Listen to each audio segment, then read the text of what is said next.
नमस्कार दोस्तों, स्वागत है आपका हमारे official YouTube channel GS bye Neeraj sir में। कैसे हैं आप सब? मैं आशा करता हूँ स्वस्थ होंगे, मस्त होंगे और आप सभी लोग अपनी तैयारी में पूरी ईमानदारी के साथ व्यस्त होंगे। तैयारी आप सब वनडे एंट्रेंस की कर रहे हैं, किसी भी परीक्षा की हो, चाहे वो आप टीजीटी आर्ट दे रहे हो, आप ईपीओ दे रहे हो, आप स्टेट पीसीएस दे रहे हो, आप आरओ दे रहे हो, आप पेट दे रहे हो, आप पुलिस दे रहे हो, आप आरपीएफ दे रहे हो। हर जगह स्टैटिक जीके पूछा ही जाता है, तो जीके जीएस आपका थोड़ा सा मजबूत होना चाहिए। और मित्रों, आप जानते हैं जनरल नॉलेज हर जगह काम आता भी है। जैसे आज की इस क्लास में हम कुछ आधिकारिक भाषाओं के बारे में बात करेंगे। पंजाब में पंजाबी बोली जाती है, कर्नाटक में कन्नड़ बोला जाता है, गुजरात में गुजराती बोली जाती है, तो पश्चिम बंगाल में क्या बोला जाता है? तो तुरंत लोग कहेंगे बंगाली अंग्रेजी बोली जाती है। लेकिन अगर हम पूछ लें तेलंगाना में क्या बोला जाता है, तो अगर आपको पता है तेलुगु बोली जाती है तो ठीक है, नहीं तेलंगाना में आप तेलंगानी लगा दोगे, काम गड़बड़ हो जाएगा। तो इसलिए ऐसा याद रखना होगा, समझना होगा बस, और कोई बात नहीं है। जितना बढ़िया रिवीजन उतना बढ़िया सिलेक्शन आसान हो जाता है। आप जानते हैं किसी भी वनडे एंट्रेंस की, आप एसएससी की तैयारी कर रहे हो या फिर बैंक में, हर जगह क्वेश्चंस यहाँ रीजनिंग सॉल्व करते हैं तो वहाँ भी पूछ लिया जाता है। जैसे केरला का मलयालम से संबंध है तो यूपी का संबंध है, तुरंत हिंदी याद आना चाहिए, तो ऐसे पूछ लिया जाता है। स्टैटिक जीके हर जगह काम करती है, तो आपको ध्यान रखना होगा। जैसे आंध्र प्रदेश राज्य, एक साइड राज्य लिखा हुआ है, दूसरी साइड आधिकारिक भाषाएं लिखी हुई हैं। तो आंध्र प्रदेश राज्य है, तेलुगु वहाँ की आधिकारिक भाषा है। ऐसे अगर अरुणाचल प्रदेश की बात करते हैं, अंग्रेजी वहाँ की आधिकारिक भाषा है। असम की बात करते हैं, असमिया वहाँ की आधिकारिक भाषा है। और बिहार की अगर हम बात करते हैं तो बिहार में हिंदी बोली जाती है बढ़िया से। छत्तीसगढ़ की बात करते हैं, हिंदी वहाँ की आधिकारिक भाषा है।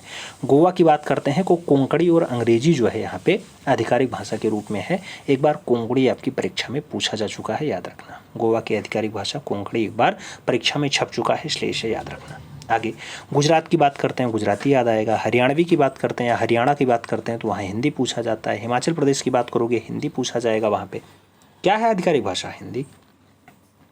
आप झारखंड की बात करोगे तो ये भी आपके हिंदी भाषी प्रदेश के रूप में जाना जाता है, तो आधिकारिक भाषा हिंदी है। कर्नाटका की बात होती है तो कन्नड़ आता है, और केरला की अगर बात होती है तो मलयालम यहाँ की जो है आधिकारिक भाषा निकल करके सामने आती है।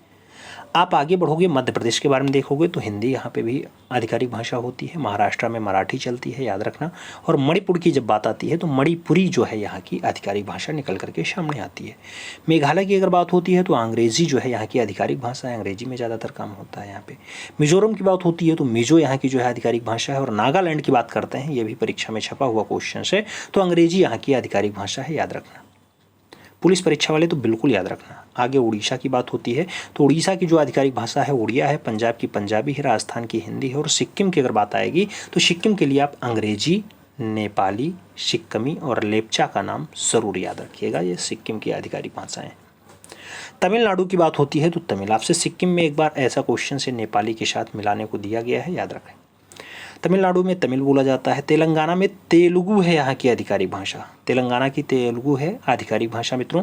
और त्रिपुरा की अगर बात आती है तो बंगाली यहाँ की आधिकारिक भाषा है, उसके साथ कोक बोरोक जो है आधिकारिक भाषा है। और अंग्रेजी भी यहाँ की आधिकारिक भाषा होती है। उत्तर प्रदेश की बात आती है तो हिंदी यहाँ की आधिकारिक भाषा है। उत्तराखंड की बात होगी तो ये भी आपके हिंदी के रूप में ही आएगा, हिंदी आधिकारिक भाषा होती है। पश्चिम बंगाल की बात करते हैं तो अंग्रेजी और बंगाली यहाँ की आधिकारिक भाषा हो जाती है। तो ये तो बंगाल की बात हो गई। अब केंद्र शासित प्रदेशों की भी आधिकारिक भाषाएं देख लेते हैं। जैसे केंद्र शासित राज्य में अंडमान और निकोबार द्वीप समूह आता है, तो अंग्रेजी, हिंदी और तमिल जो है, ये 3 भाषाएं आपकी आधिकारिक भाषा के रूप में मान्यता प्राप्त हैं। चंडीगढ़ बात करोगे, अंग्रेजी यहाँ की आधिकारिक भाषा होती है। दादरा नगर हवेली और दमन की अगर बात करोगे तो गुजराती है, कोंकणी है, मराठी और हिंदी। ये 4 भाषाएं फाइनली जो है आपकी क्या हैं, यहाँ की आधिकारिक भाषाएं होती हैं, ऑफिशियल लैंग्वेज होती हैं। और आगे बढ़ोगे, दिल्ली की बात आएगी तो दिल्ली में अंग्रेजी और हिंदी दोनों चलता है। जम्मू कश्मीर में बात करोगे, कश्मीरी है, डोंगरी है, हिंदी है, उर्दू है, अंग्रेजी है। तो जम्मू कश्मीर में टोटल 5 भाषाओं को जो है यहाँ पे क्या दिया गया, ऑफिशियल लैंग्वेज का दर्जा दे दिया गया है। लक्षद्वीप की बात करोगे तो मलयालम और माहे हो जाती हैं। पुडुचेरी की बात होती है तो तमिल, फ्रेंच और अंग्रेजी की बात आ जाती है। और लद्दाख की जब बात आती है तो अंग्रेजी और हिंदी को ऑफिशियल लैंग्वेज के रूप में बताया जाता है कि ये इस स्टेट का ऑफिशियल लैंग्वेज होता है। तो क्लास तो छोटी है, राज्य ही हैं, लेकिन क्वेश्चंस घुमा के पूछा जाता है मित्रों, तो याद रखिएगा। आपसे पूछा जा राजस्थान की पंजाबी है तो सिक्किम की क्या होगी, ऑप्शंस में लेप्चा दे और पता ना चले कि आप लेप्चा लगाना चाहते हैं, सिक्किमी हीरो। तो एक सिक्के में ढूंढने से नहीं मिलेगा। लेप्चा याद रहेगा तो काम बनेगा, नहीं गड़बड़ हो जाएगा। जैसे उत्तर प्रदेश का उर्दू दे दे आपसे के लिए छत्तीसगढ़, तो छत्तीसगढ़ के लिए हिंदू।